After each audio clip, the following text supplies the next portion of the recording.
जब से सीएए का डिबेट शुरू हुआ है तब से आप लोगों ने कई बार सुना होगा कि माइनॉरिटीज़ के साथ यहाँ पे भेदभाव होगा इस सीएए एनआरसी लागू हो जाने से। आपको क्या इसी मीडिया ने जिसने इतना हो हल्ला मचाया पिछले एक साल में सीएए और एनआरसी को लेकर के, क्या इन्होंने कभी आपको मरीज झापी के बारे में बताया है, रियांग्स के बारे में बताया है जो कि मिज़ोरम की एक एथनिक माइनॉरिटी है? कभी इसी मीडिया ने आप लोगों को मोपिला रिबेलियन के बारे में बताया है? कभी डायरेक्ट एक्शन डे के बारे में बताया है? इसके बारे में मैं आपको थोड़ा सा एक प्रीव्यू देता हूँ। मरीच झापी में 1971 में बांग्लादेश बन जाने के बाद वहाँ से जो लोअर कास्ट हिंदूज थे, मेनली दलित्स जो थे, बंगाली दलित्स, वो वहाँ से भगाए गए। और जब वहाँ से भगाए गए तो वो जाहिर सी बात है यहाँ बंगाल में आए। बंगाल में आए तो उस वक्त यहाँ पे कम्युनिस्ट सरकार थी ज्योति बसु जी की। ज्योति बसु जी ने पहले उनसे वादा किया कि वो इन लोगों को रीसेटल करेंगे यहीं बंगाल में। काफ़ी समय तक उन्होंने अनदेखी की अपने वादे के खिलाफ जा कर के। तो इन लोगों ने, जो कि लोअर कास्ट से थे, इनके पास कोई ज़मीन, कोई पैसा, धन दौलत कुछ भी नहीं थी, तो ये एक आइलैंड पे चले गए जिसको मरीज झाबी कहते हैं। उस आइलैंड पे जब ये लोग वहाँ पर रहने लगे तो ये बात पता चली ज्योति बसु जी को, और इन लोगों के ऊपर थोड़ी मीडिया कवरेज आने लगी। तो इस चीज़ से घबरा गई वहाँ की कम्युनिस्ट सरकार। इन्होंने, आपको पता है क्या किया? इन्होंने मरीज झापी आइलैंड को ब्लॉक कर दिया। वहाँ पे कोई भी राशन जाना सा मना कर दिया। कोई राशन, कोई किसी भी तरीके का हेल्थ फैसिलिटी, सब कुछ ब्लॉकेड जिसको कहते हैं, पूरा ब्लॉक कर दिया। वहाँ पर बच्चे मर गए। वहाँ का जो खारा पानी होता था वो पी करके उनको डिसेंट्री हो गई, पेचिस पड़ गई, मर गए। वहाँ मछली, मेढक तक खाया लोगों ने, घास तक खाई। 2 महीना 3 महीना वो लोग मर गए ब्लॉकेट से। उसके बाद कुछ लोगों ने मुद्दा जब उठाना शुरू किया तो पूरी मीडिया ने ब्लैकआउट कर दिया।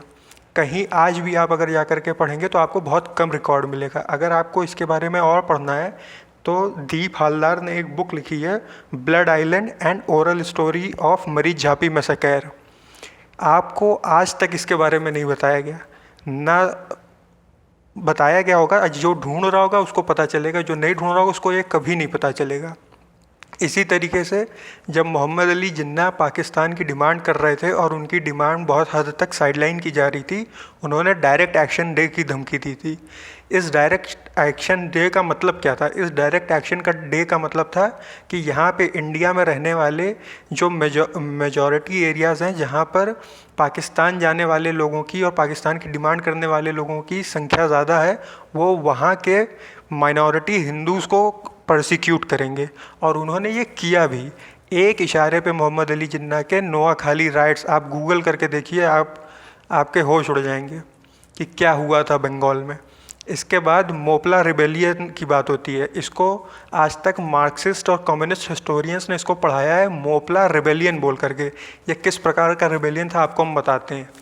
टर्की में ऑटोमन एम्पायर हुआ करता था, जिसको कि पूरी दुनिया भर के जो डिवोट मुस्लिम्स होते थे वो उस ऑटोमन एम्पायर के राजा को, उस राजा को क्या, उस खलीफा को, जी हाँ खलीफा को, जैसे आईएस का खलीफा था अबू बकर अल बगदादी, उस तरीके से उस वक्त वो खलीफा माना जाता था जो ऑटोमन एम्पायर का वो होता था, हेड होता था।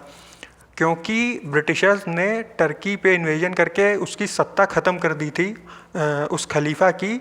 तो यहाँ इंडिया में मोपला में, केरला में मोपला, वहाँ पर इन्होंने ब्रिटिशर्स के ख़िलाफ़ खड़े हो गए और इन्होंने ब्रिटिशर्स को मार पीट के बाहर किया, जो वहाँ के मुस्लिम्स थे, मोपला मुस्लिम्स। यहाँ तक तो बात ठीक है। बी आर अम्बेडकर ने लेकिन क्या लिखा है इसके बारे में? बी आर अम्बेडकर के बारे में तो आप कुछ मतलब डाउट कर ही नहीं सकते। वो एक तरीके से उन्होंने इतनी बुक लिखी है, इतने सारे स्कॉलरली वर्क किए हैं कि उनकी किसी भी ऑब्जर्वेशन को आप नज़रअंदाज किए बिना भारत के इतिहास की समीक्षा नहीं कर सकते। उन्होंने साफ लिखा है कि अंग्रेज़ों को हटाने के बाद मोपलाओं ने वहाँ पर रह रहे माइनॉरिटी हिंदूज़ के साथ क्या क्या किया था। फोर्स्ड कन्वर्जन, टेम्पल का डिस्ट्रक्शन, जो प्रेग्नेंट वुमेन होती थी उनका पेट तक मतलब आप जो समझ सकते हो जो होता है मैसेकेर में, है ना, इसको ब्रश अंडर द कारपेट कर दिया भाई मार्क्सिस्ट हिस्टोरियंस ने, इसको रिबेलियन का नाम देके। ये मैसेकर था कि रिबेलियन था? रिबेलियन का ये एंड मोटिव होता है, एंड टारगेट होता है कि आप अपने ही साथ रहने वाले जो लोग हैं, जो आपके साथ ही पले बढ़े हैं, उनको आप मारने लोगो। इसके बाद आते हैं नॉर्थ ईस्ट इंडिया में। नॉर्थ ईस्ट इंडिया में कई सालों से क्रिश्चियन मिशनरीज़ का कन्वर्जन बड़ा तेज़ी से चल रहा है। मिज़ोरम में ऑलमोस्ट 80 to 90% लोग क्रिश्चियन हो भी गए। वहाँ पे हुआ क्या, आपको कई बार मीडिया में आया होगा, आपने भी पढ़ा होगा कि फ़लाना कोई हिंदू नेता है, उसने कहा कि माइनॉरिटीज़ से वोटिंग राइट्स छीन लिए जाने चाहिए। आपको जान करके हैरानी होगी कि मिज़ोरम में ये ऑलरेडी हो चुका है। मिज़ोरम के माइनॉरिटीज़ को वहाँ से धक्के मार के बाहर निकाला गया 1997 में। वहाँ की एक एथनिक और रिलीजियस माइनॉरिटी है, ब्रूस कहते हैं उन्हें, BRU। उनको रियांग भी कहते हैं, REANG, रियांग्स या ब्रूस। इनको धक्के मार करके निकाला गया, इनके घर गांव सब जला दिए गए। किनके द्वारा? जो मीज़ोस थे वहाँ के, जो कि प्रिडोमिनेंटली क्रिश्चियन हो गए थे, उन्होंने इनको सबको मार के निकाला। तो ये लोग भागे, कहाँ भागे? त्रिपुरा गए। त्रिपुरा में कम्युनिस्ट सरकार थी। इस कम्युनिस्ट सरकार ने, जब तक ये कम्युनिस्ट सरकार वहाँ पे रही, पिछले 20 साल 15 साल, इन्होंने सिर्फ वादे किए। आप लोग जान करके हैरान हो जाएंगे कि ये जो डिटेंशन कैंप्स के नाम से डराया जा रहा था CAA में और NRC में, इनको ऐसे ही रेफ्यूजी कैंप्स में, डिटेंशन कैंप्स में रखा गया, इन ब्रूस को, इन रियांग्स को। और इनको वोटिंग राइट्स अब जा कर के मिला है 2019 में, 19 और 20 में, जब ये सेंट्रल गवर्नमेंट ने, इस बार ये अमित शाह ने कुछ प्रोविज़न किया है, तो ये लोग वापस गए हैं मिज़ोरम। वरना ये लोग मिज़ोरम जाने से डर रहे थे कि वापस जाएंगे तो इनके साथ वही हाल होगा। और इन लोगों के वोटिंग राइट्स आप समझ लीजिए इस तरीके से ख़त्म किए गए कि एक IAS ऑफिसर था, वो पकड़ा गया, जो कि मीज़ो एथनिसिटी का था, क्रिश्चियन मीज़ो एथनिसिटी का था। उसको पकड़ा गया। वो इंश्योर कर रहा था अपनी एडमिनिस्ट्रेटिव ड्यूटी निभाने के उसमें कि इन ब्रूज को वोटर लिस्ट में एनरोलमेंट ना मिले। तो ये हम लोगों के देश में होता आया है। कोई मेन स्ट्रीम मीडिया इसको कवर नहीं करती है। अगर आप सोच रहे हैं कि ये मेन स्ट्रीम मीडिया जिस तरीके से आज माइनॉरिटीज़ के लिए लड़ रही है, माइनॉरिटीज़ आपको बता दें कश्मीर में भी थे, दलित्स थे माइनॉरिटी कश्मीर में, जो आज भी वहाँ पर रहते हैं।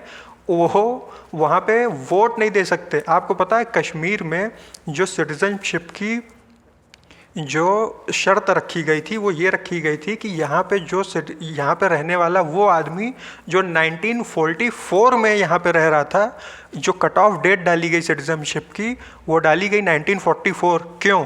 क्योंकि जब पार्टीशन हुआ तो कई सारे नॉन मुस्लिम्स पाकिस्तान से कश्मीर में आकर के सेटल हुए थे। ये लोग उन नॉन मुस्लिम्स को वोटिंग राइट्स और वहाँ की सिटीजनशिप नहीं देना चाहते थे। जिन भी परिवारों ने वहाँ पे अपनी सत्ता चलाई, वो इनको नहीं देना चाहते थे। तो इस तरीके से इस देश का मेन स्ट्रीम मीडिया मैनिपुलेट किया गया है, कंट्रोल किया गया है by the ruling elites of this country. तो हम लोगों को बहुत अवेयर रहना पड़ेगा इस सब चीज़ों को लेकर के, और इस मीडिया पे और गवर्नमेंट्स पे से ज़्यादा अपनी अवेयरनेस पे ध्यान देना पड़ेगा। वरना गवर्नमेंट तो आप देख ही रहे हैं 370 हटा करके इन्होंने इतना कठिन वहाँ पर रूल बना दिया है उसका सिटीज़नशिप लेने का, कश्मीर में जाकर के डोमिसाइल लेने का, कि उसी में 15 साल लग जाएंगे। तो इनको तो पहली बात वहाँ पे जो डोमिसाइल के इन्होंने रूल्स बनाए उसको थोड़ा लीनियंट करें। वरना कौन जा कर के वहाँ पे 15 साल के बाद अगर नेचुरलाइजेशन होगा, डोमिसाइल मिलेगा, तो फिर इससे अच्छा कि आप ना ही करते कुछ। Thank you.